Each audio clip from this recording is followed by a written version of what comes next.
सबके साथ मैं हूं प्रियंका राव और बुलेटिन की शुरुआत सबसे बड़ी और अच्छी खबर से करते हुए दिल्ली से बड़ी खबर है। मुख्यमंत्री भजनलाल शर्मा दिल्ली पहुंच चुके हैं। दिल्ली एयरपोर्ट से वो रवाना भी हो गए हैं। ईआरसीपी परियोजना को लेकर एमओयू पर हस्ताक्षर किया जाना है। केंद्रीय जल शक्ति मंत्री गजेंद्र सिंह शेखावत की अध्यक्षता में मेमोरेंडम ऑफ अंडरस्टैंडिंग पर साइन किया जाएगा। मध्य प्रदेश के मुख्यमंत्री मोहन यादव भी उस दौरान मौजूद रहेंगे। तो इससे पहले जयपुर में खास चर्चा की गई, जहां पर मध्य प्रदेश के मुख्यमंत्री मोहन यादव मौजूद रहे, राजस्थान के मुखिया भजनलाल शर्मा मौजूद रहे। ईआरसीपी को लेकर चर्चा की गई और इसके बाद जो वार्ता रही वो बेहद ही पॉजिटिव रही। और इसके बाद प्रेस कॉन्फ्रेंस में ये बयान भी सामने आए थे, जहां पर मोहन यादव और भजनलाल शर्मा ने ये बताया था कि अब लोगों की जो समस्याएं हैं उनका जल्द ही समाधान होने वाला है। दिल्ली में एमओयू पर हस्ताक्षर होना है। केंद्रीय जल शक्ति मंत्री गजेंद्र सिंह शेखावत इसकी अध्यक्षता करेंगे। यहां पर राजस्थान के मुख्यमंत्री भजनलाल शर्मा और मध्य प्रदेश के सीएम मोहन यादव भी मौजूद रहेंगे और इन सभी के बीच एमओयू पर हस्ताक्षर किया जाना है। बेहद खास ये पल राजस्थान के लिए इसीलिए भी क्योंकि लंबे समय से ईआरसीपी को लेकर मांग की जा रही थी और आज वो सपना जो राजस्थान के लोगों ने देखा है वो साकार होने वाला है। तो आज का दिन बड़ा ही अहम है राजस्थान के लिए। प्रधानमंत्री नरेंद्र मोदी ने जो वादा किया था उस वादे को पूरा किया जाएगा और आज शाम दिल्ली में एमओयू पर हस्ताक्षर होगा। ईआरसीपी का सपना साकार होने वाला है। कहा जाता है कि मोदी की गारंटी ही सबसे बड़ी गारंटी है कि वो गारंटी जरूर पूरी होगी। और एक और गारंटी जो प्रधानमंत्री नरेंद्र मोदी ने दिया था ईआरसीपी को लेकर, राजस्थान के लोगों ने जो सपना देखा था उस सपने को पीएम मोदी के नेतृत्व में साकार किया जा रहा है। क्योंकि कहा जा रहा है कि ये वो परियोजना है जिसके लिए केंद्र सरकार से मदद की जरूरत होगी और इसी को लेकर प्रधानमंत्री नरेंद्र मोदी से बातचीत की जाएगी और आज शाम एमओयू पर हस्ताक्षर किया जाएगा। मध्य प्रदेश और राजस्थान में जो दिक्कतें थी दोनों राज्यों में उसे खत्म कर लिया गया है और आज शाम एमओयू पर हस्ताक्षर होगा। और उसके बाद जैसा कि बयान पहले ही सामने आ चुके हैं, मोहन यादव ने भी कहा, भजनलाल शर्मा ने भी कहा, दोनों ही मुख्यमंत्रियों ने कह दिया है कि तैयारियां कर ली गई हैं। जैसे ही एमओयू पर हस्ताक्षर होगा उसके बाद तुरंत इस परियोजना को सच्चाई में बदलने के लिए, बड़ी सौगात देने के लिए कवायद भी शुरू की जाएगी। तो ईआरसीपी पर राजस्थान और मध्य प्रदेश के बीच अधिकांश मुद्दों पर सहमति बन गई है। जयपुर में मध्य प्रदेश के मुख्यमंत्री मोहन लाल पहुंचे, जहां पर सीएम भजनलाल शर्मा से उन्होंने मुलाकात की, जहां दोनों मुख्यमंत्रियों के बीच ईआरसीपी के साथ कई अन्य मुद्दों पर भी चर्चा की गई। इसके बाद दोनों ने संयुक्त प्रेस कॉन्फ्रेंस कर ईआरसीपी पर सहमति बनने की जानकारी दी। ईआरसीपी पर दिल्ली में सहमति पत्र पर हस्ताक्षर होंगे। ईआरसीपी का मुद्दा सुलझने से प्रदेश के जहां 13 जिलों में पेयजल संकट का समाधान होगा तो वहीं 2,80,000 हेक्टेयर में सिंचाई के लिए पानी भी उपलब्ध हो सकेगा।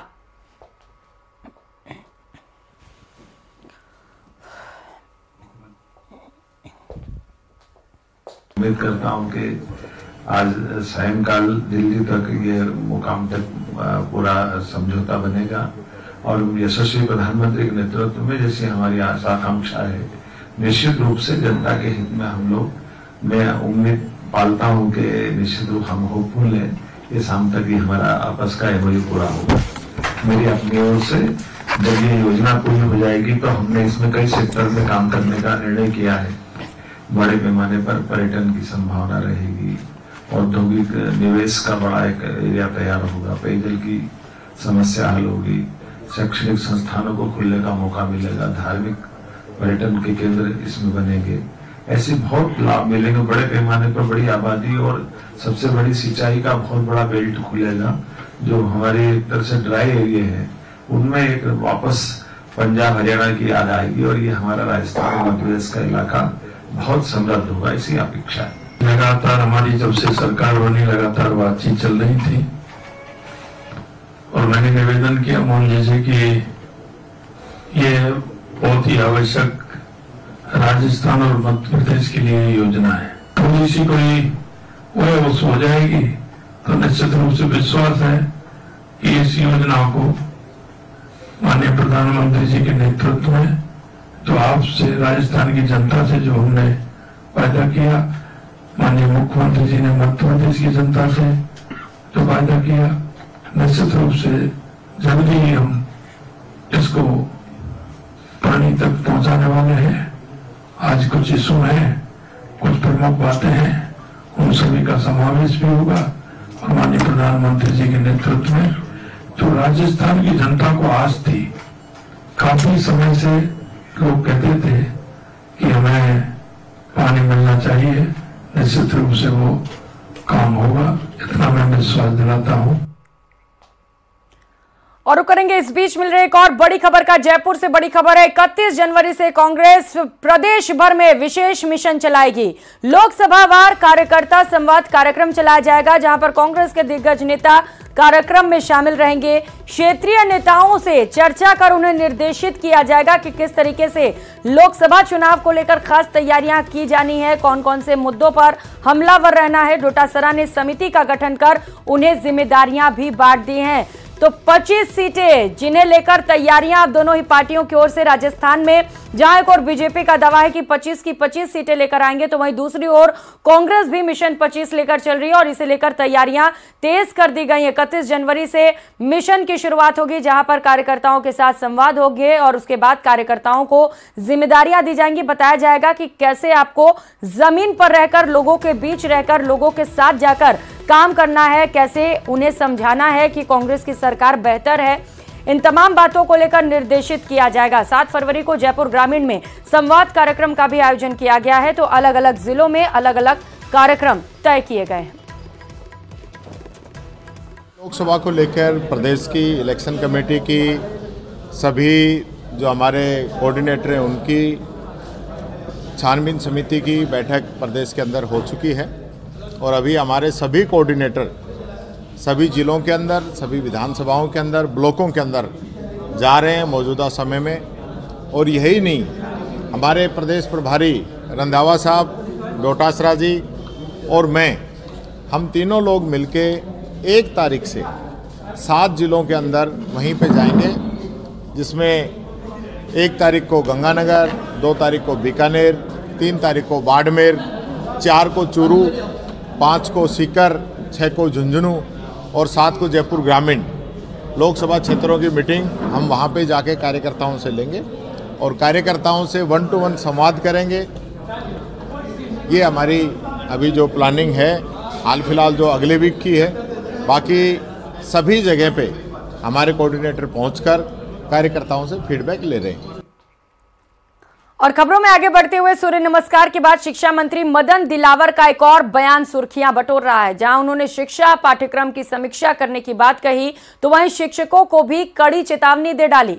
मदन दिलावर ने कहा है कि गलत आचरण करने वाले शिक्षकों को न केवल बर्खास्त किया जाएगा, बल्कि उसके बाद उनकी संपत्ति पर भी बुलडोजर चलेगा। इस रिपोर्ट में देखिए।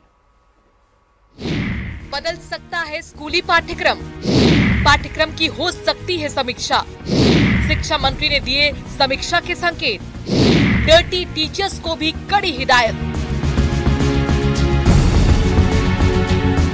अक्सर अपने बयानों से चर्चा में रहने वाले शिक्षा मंत्री मदन दिलावर का बयान एक बार फिर से सुर्खियों में है। मदन दिलावर ने कोटा में एक कार्यक्रम के दौरान तीखे अल्फाजों में कहा, बच्चों को सिलेबस में हमारे पूर्वजों के बारे में जो भी गलत पढ़ाया गया, उस पाठ्यक्रम की समीक्षा की जाएगी और जहाँ भी जरूरत होगी वहाँ सुधार किया जाएगा।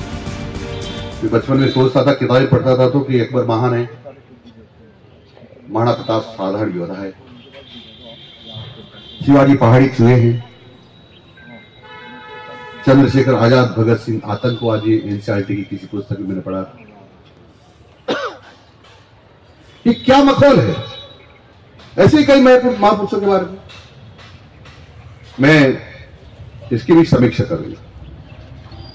जहां हमारे बच्चों या हमारे जो पूर्वजों का इतिहास जहां तोड़ मरोड़ कर गलत तरीके से हमारे बच्चों में हीन भावना पैदा करने की दृष्टि से जो पढ़ाया जा रहा है, उसकी समीक्षा करके ऐसे में संशोधन करेंगे। शिक्षा मंत्री के संकेतों को समझे तो प्रदेश में स्कूली पाठ्यक्रम में बदलाव हो सकता है। ऐसा पहली बार नहीं है, इससे पहले भी सरकार बदलते ही कई बार पाठ्यक्रमों में बदलाव होते रहे हैं। सीएम के फोटो के साथ नारे कवर पृष्ठ पर आए, कांग्रेस का इतिहास शामिल किया गया था। साल 2003 में सत्ता बदलते ही फिर पाठ्यक्रम में बदलाव हुए। कांग्रेस शासन में शामिल किए गए कई चैप्टर बदले गए। सिलेबस में संघ के विचारकों को जगह मिली। दीनदयाल उपाध्याय, श्यामा प्रसाद मुखर्जी को जगह दी गई। साल 2008 में एक बार फिर रिवाज कायम रहा और कांग्रेस सरकार आते ही एक बार फिर से पाठ्यक्रम में बदलाव देखने को मिला। पाठ्यक्रम से दीनदयाल, श्यामा प्रसाद मुखर्जी का नाम हटाया गया। 11वीं की संस्कृत की किताब में बदलाव हुआ। संस्कृत की किताब से संगीत शक्ति कलयुगी को हटाया गया। इसके बाद 2013 में दोबारा सत्ता में आने पर बीजेपी सरकार ने एक बार फिर से पाठ्यक्रम में बदलाव किया और एनसीईआरटी का सिलेबस हटाया। नया सिलेबस लागू किया गया। अकबर महान की जगह महाराणा प्रताप महान जोड़ा गया। वहीं 2018 में एक बार फिर सत्ता में काबिज होने के बाद कांग्रेस ने पाठ्यक्रम में बदलाव करने के सिलसिले को जारी रखा। 2019 से 20 में कुछ किताबों में बदलाव हुए। वीर सावरकर को वीर बताने वाली लाइनें हटाई गई। वीर सावरकर को दया याचिका करने वाला बताया गया। अंग्रेजी की कवर पेज पर जौहर के फोटो को हटाया गया। दिलावर ने स्कूली पाठ्यक्रम में बदलाव के संकेत के साथ ही शिक्षा के स्तर को सुधारने की बात भी कही।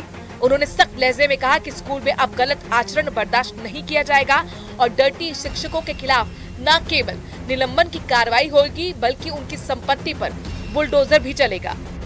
मैं ऐसे किसी व्यक्ति को नहीं छोड़ूंगा जिस प्रकार का व्यवहार करता पाया जाएगा तो मैं निलंबित करने के बाद उसको बर्खास्त तक करूंगा और उसकी जितनी भी संपत्तियां हैं उस पर बुलडोजर चलाऊंगा। सत्ता में आने के बाद से भजनलाल सरकार के मंत्री एक्टिव मोड में हैं। ऐसे में शिक्षकों को हिदायत देने के साथ ही पाठ्यक्रम की समीक्षा से क्या लाभ होगा ये तो आने वाले वक्त में ही दिखेगा। न्यूज़ 18 के लिए कोटा से हिमांशु मित्तल के साथ ब्यूरो रिपोर्ट।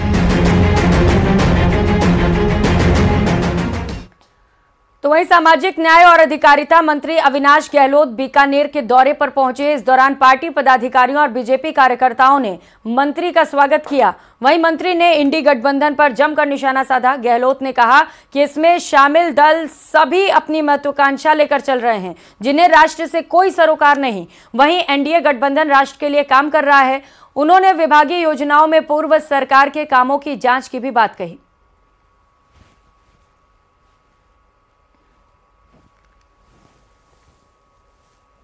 हमारी सरकार आने के बाद में हमने लगभग 311 यूनिवर्सिटीज़ को ब्लैकलिस्ट किया है जिन्होंने करप्शन किया है, भ्रष्टाचार किया है। जो छात्र थे जिन्हें स्कॉलरशिप मिलनी थी लेकिन फर्जी तरीके से स्कॉलरशिप उन्होंने उठाई है, हमने उनके खिलाफ में पुलिस थानों में रिपोर्ट भी दर्ज कराई है और उनकी विस्तृत जांच भी हो रही है।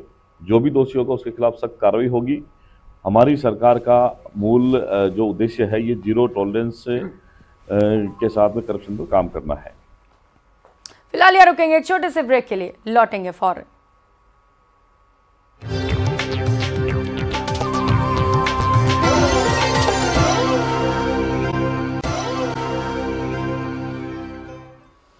ब्रेक के बाद आप सभी का स्वागत। दौसा से खबर है, विधायक राजेंद्र प्रधान ने फैक्ट्री में चोरी किए गए करोड़ों रुपए का दूध पाउडर बरामद करने वाली पुलिस टीम को बधाई दी। साथ ही थाने पहुंचकर फूलों की बारिश कर उनका स्वागत किया। इसके साथ ही एसपी और डीएसपी समेत पूरी टीम को बेहतरीन काम के लिए बधाई दी गई। इस मौके पर विधायक राजेंद्र प्रसाद ने पुलिस की तारीफ करते हुए कहा कि अपराध पर लगाम लगाने के लिए पुलिस पूरी तरह मुस्तैद है। आपको बताते चले कि कुछ दिन पहले ही महवा की एक दूध पाउडर फैक्ट्री में धोखाधड़ी कर करोड़ों रुपए के पाउडर को गायब किया गया था। इस मामले में पुलिस ने 4 लोगों को गिरफ्तार किया है। साहब के निर्देश पर जो गोरख धंधा कर रहे थे जो लोग, ये मिल्क दूध जो सामने आपको पता है पाउडर पकड़ा है, हजारों कट्टे उन्होंने पुलिस ने पकड़ी है दबिश देके। जो दूध बेचने वाले जो जान के साथ खिलवाड़ कर रहे थे जनता के साथ, उसका पुलिस ने खुलासा किया है और बहुत सराहनीय कार्य है। मैंने एसपी साहब को बधाई दी है संदर्भ में। और निश्चित रूप से महुआ की पुलिस सभी असामाजिक तत्वों के खिलाफ कार्रवाई करने में पूरी तरह सक्षम है। और दौसा में साइबर क्रिमिनल्स के खिलाफ अब तक की सबसे बड़ी कार्रवाई हुई है। तकरीबन 40 साइबर क्रिमिनल्स को डिटेन किया गया है। डिटेन आरोपियों में से करीब 15 को गिरफ्तार किया गया। कब्जे से कई मोबाइल और लैपटॉप भी जब्त किए गए। क्रिमिनल्स के पास से संदिग्ध सामग्रियां भी बरामद हुई। मंडावर और मंडावरी थाने में केस दर्ज हुआ है। एसपी वंदिता राणा के निर्देश पर डीएसटी और जिले के कई थानों की पुलिस ने बड़ी कार्रवाई की है। और बीका मस्सी जैसे रोग लगने से पत्ते पीले पड़ने लगे हैं। सरसों में लगने वाली कीट का भी फसल पर प्रभाव पड़ रहा है। काश्तकार पीले पत्तों को तोड़कर दवाओं को छिड़काव कर फसल को सुरक्षित करने में लगे हैं। पहला तो सर ये है कि सबसे ज़्यादा तो मोहल्ले का प्रकोप है, मोहल्ला बहुत आ रहा है और पत्ते पे बहुत सारा मोहल्ला हो रहा है। और दूसरी बात जो तना जो है ख़राब हो रहा है, इसको धूप नहीं मिल रही बराबर तो पीलापन आ रहा है। और दूसरी काली मसीबी का प्रकोप है जो हर तरह की बीमारी ग्रस्त है। कुल मिला के फसल में नुकसान, फसल में बहुत सारा नुकसान, 25% मान लो, ज़्यादा नहीं तो 25% तो इससे ही है। समस्या तो ये आ रही, मोहल्ला पीली पड़ रही है, गटे गटे गोड़ जा रहा बादल, मतलब बहुत भारी समस्या है जी बादल का हिसाब से। कितना नुकसान है? नुकसान तो है न, देख लो रिपों चारना तो ही है, रिपों चारना है। और बात बूंदी की, जहां पर रामगढ़ में विषधारी टाइगर रिजर्व के बाद अब कालदा को भी टाइगर रिजर्व बनाने की कवायद शुरू हो गई है। विषधारी टाइगर रिजर्व के बफर जोन भूखी का नाला प्रथम व्यू पॉइंट पर पीपल, गुल्लर, कचनार के 5 पौधे लगाकर कालदा ग्रासलैंड विकसित करने का शुभारंभ किया जाएगा। पौधारोपण कार्यक्रम के बाद सांभरिया नाडा से चिलम का कांकरा, छोटा और बड़ा डबका होते हुए कालदा माता जी तक तकरीबन 3 किलोमीटर की पैदल ट्रैकिंग की भी सफाई की गई। जल्द ही बाघों के लिए घर बनाने के लिए प्रयास भी शुरू किए जाएंगे। इस दौरान वन क्षेत्र में कराए जाने वाले कार्यों के प्रस्ताव भी लिए गए और कार्य योजना भी तैयार की गई। और अयोध्या के लिए पहली ट्रेन शुरू की गई है। लगभग 1500 श्रद्धालु अयोध्या जा रहे हैं। जयपुर जंक्शन पर जय श्री राम के नारे लगे। IRCTC ने अयोध्या के लिए आस्था रेल की शुरुआत की है।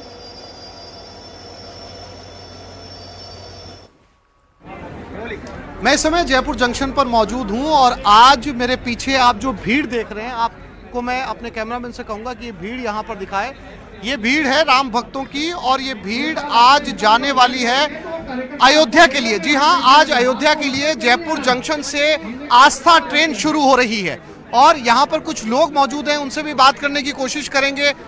सर, आपका शुभ नाम क्या है? राकेश कुमार नाम है मेरा। राकेश, ये बताइए कि आज ये इतने लोगों की भीड़ है यहाँ पर और कैसा सोचा था आपने कि जयपुर से सीधी सुविधा मिलेगी आपको जाने के लिए? हम सब लोग बहुत सौभाग्यशाली हैं कि रामलला के दर्शन में 22 जनवरी के बाद हमको तुरंत अवसर मिला है जाने का। बीच में ट्रेन कुछ वहाँ बहुत अधिक भीड़ होने के कारण प्रधानमंत्री जी ने आग्रह किया था कि ट्रेनें कुछ कैंसिल हुई है, लेकिन हम सब सौभाग्यशाली लोग हैं कि हमको तुरंत जाने का अवसर मिला। और शायद जयपुर शहर नहीं और पूरे राजस्थान में हम सब बहुत एक प्रकार से बहुत लकी हैं, लकी सौभाग्यशाली लोग हैं कि हम जाने वाले हैं। यहाँ से भी 4200 लोग 3 ट्रेनों के माध्यम से और जयपुर से निकलने वाले हैं। और करेंगे इस बीच सबसे बड़ी खबर का। पटना से इस वक्त की बड़ी खबर सामने आ रही है। आज बिहार में नई सरकार का गठन किया जाएगा। बिहार में शाम 5 बजे नई सरकार का शपथ ग्रहण हो जाएगा। आज शाम 5 बजे नीतीश मुख्यमंत्री पद की शपथ लेंगे। राजभवन में शपथ की पूरी तैयारियां कर ली गई हैं। शपथ ग्रहण समारोह में जेपी नड्डा, बीजेपी के राष्ट्रीय अध्यक्ष भी शामिल होंगे। कहीं ना कहीं से जो लोग कहते थे कि इनके लोग काम नहीं करते थे, हम लोगों ने तो इतना इनसे करवाया जिनका कोई विजन नहीं था, जो थक गए थे, थके हुए मुख्यमंत्री थे, उनको हम लोगों ने इतना काम करवाया तो इतना काम तो हुआ ही है सारा। और आप लोग सब लोग जानते हैं कि जो भी बातें ये कह रहे हैं इनको खुद भी नहीं पता। हालांकि हम कोई व्यक्तिगत टिप्पणी नहीं करना चाहते हैं और हम इतना अपने लोगों को आश्वस्त करते हैं कि ना हम में गुस्सा है ना हम में नाराज़गी है। हम बड़े संयम रूप से हम लोगों ने गठबंधन धर्म का जो है पालन किया है और उसी हिसाब से हम लोग आगे जनता के बीच अपनी बातों को रखेंगे। लेकिन एक बात स्पष्ट रूप से मैं कह देना चाहता हूँ कि अभी खेल शुरू हुई है, अभी खेल बाकी है और मैं जो कहता हूँ वो करता हूँ। और आप लिख के ले लीजिए, जनता दल यूनाइटेड जो पार्टी है 2024 में ही खत्म हो जाएगी, ये निश्चित रूप से लिख लीजिए। और अभी तो खेल शुरू हुआ है, खेल बाकी है। अभी इन लोग जो भी करें, लेकिन मेरा स्पष्ट रूप से मानना है कि जनता हमारे साथ है और हमारा साथ देगी और हम तो भाजपा। इस बुलेटिन में फिलहाल इतना ही। खबरों का सिलसिला जारी है, आप देखते रहिए न्यूज़ 18 राजस्थान। नमस्कार।